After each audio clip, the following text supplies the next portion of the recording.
जब आप बीमार पड़ते हो, आप दवा खाते हो। आप कभी ये सोचे हो कि जब आप दवा खाते हो तो वो हमारे शरीर में पचता कैसे है? देखिए, दवा शरीर में काम कैसे करता है, अगर आपको ये जानना है तो आपको 4 टर्म हमेशा याद रखना है, क्योंकि दवा शरीर में इन्हीं 4 चरणों से होकर गुजरती है और अपना काम करती है। पहला स्टेज है अब्जॉर्प्शन, दूसरा स्टेज है डिस्ट्रीब्यूशन, तीसरा स्टेज है मेटाबॉलिज्म और चौथा है एक्सक्रीशन।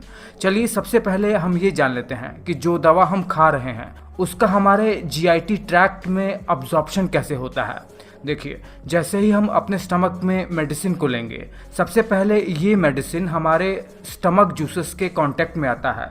अगर स्टमक में इस मेडिसिन को जगह मिलेगी, मतलब स्टमक में फूड वगैरह नहीं होंगे, तो ये मेडिसिन तुरंत ही डिसइंटीग्रेट होकर स्टमक के जूस में ही डिसॉल्व हो जाएगा, यानी पूरी तरीके से घुल जाएगा। अब देखिए, अगर जो दवा हम ले रहे हैं उसका नेचर एसिडिक होगा तो दवा स्टमक में ही ब्लड में अब्सॉर्ब हो जाएगी, और अगर दवा का नेचर बेसिक हुआ तो दवा जो डिसइंटीग्रेट होकर डिसॉल्व हुई है वो हमारे स्मॉल इंटेस्टाइन में जाएगी और स्मॉल इंटेस्टाइन में ब्लड में अब्सॉर्ब होगी। बट अधिकतम दवाइयाँ स्मॉल इंटेस्टाइन में ही अब्सॉर्ब होती हैं।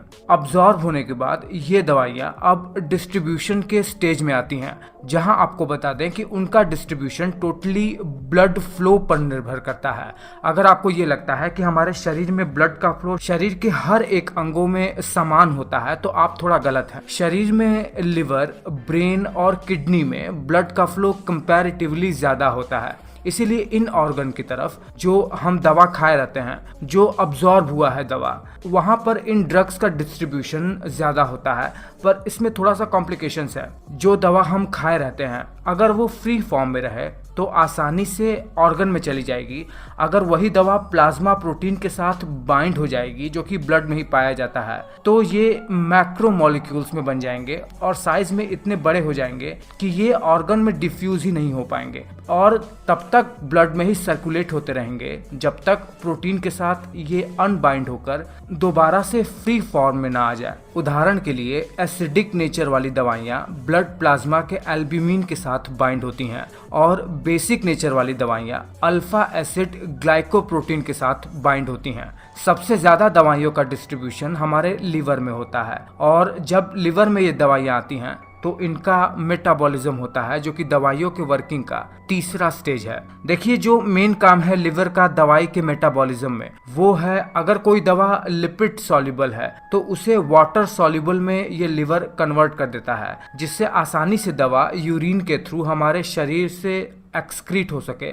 और इतना ही नहीं, लिवर दवाई के साथ बहुत सारा काम करता है। दरअसल अगर कोई दवा इनएक्टिव फॉर्म में है तो यही लिवर इन्हीं दवाइयों को एक्टिव फॉर्म में कन्वर्ट करके ब्लड में सर्कुलेट करवाता है। अगर कोई दवा एक्टिव फॉर्म में है तो ये लिवर क्या करेगा, उसे इनएक्टिव फॉर्म में कन्वर्ट भी कर सकता है ये लिवर, और ऐसा होने पर मैक्सिमम पोर्शन दवा का शरीर में काम नहीं कर सकता है। ऐसा भी काम लिवर कर सकता है। दरअसल लिवर में पहुंचने पर दवा के साथ बहुत सारी क्रियाएं होती हैं, और जब ये मेटाबॉलिज्म की क्रियाएं हो जाती हैं तो जो फाइनल प्रोडक्ट बनता है लिवर में उसे मेटाबोलाइट्स कहते हैं। आपको जानकर आश्चर्य होगा कि जितनी भी दवा हम खाते हैं उसमें से अधिकतम पोर्शन लिवर मेटाबॉलिज्म करके उसे निष्क्रिय कर देता है। इसीलिए डॉक्टर हमें जितनी दवा की जरूरत होती है उससे ज्यादा अमाउंट में लिखता है, जिससे दवा के मेटाबॉलिज्म के बाद भी दवा हमारे ब्लड में सर्कुलेट होकर जहाँ जरूरी है वहाँ जाकर अपना काम कर सके। उसके बाद दवा के पाचन में आता है चौथा स्टेज एक्सक्रीशन का।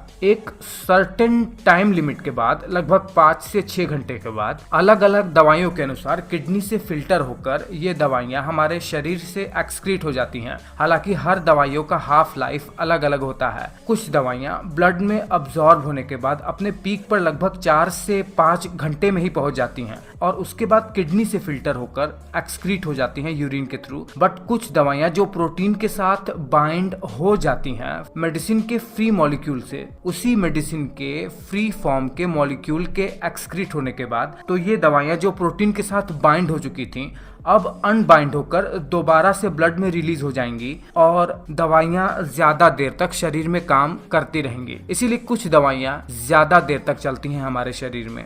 फिलहाल मैं आशा कर रहा हूं कि एक बहुत ही छोटे से वीडियो में एक बहुत ही अच्छी सी जानकारी मैं दे पाने में सक्षम हो पाया हूं। अगर ऐसा है तो आप वीडियो को लाइक ज़रूर करना।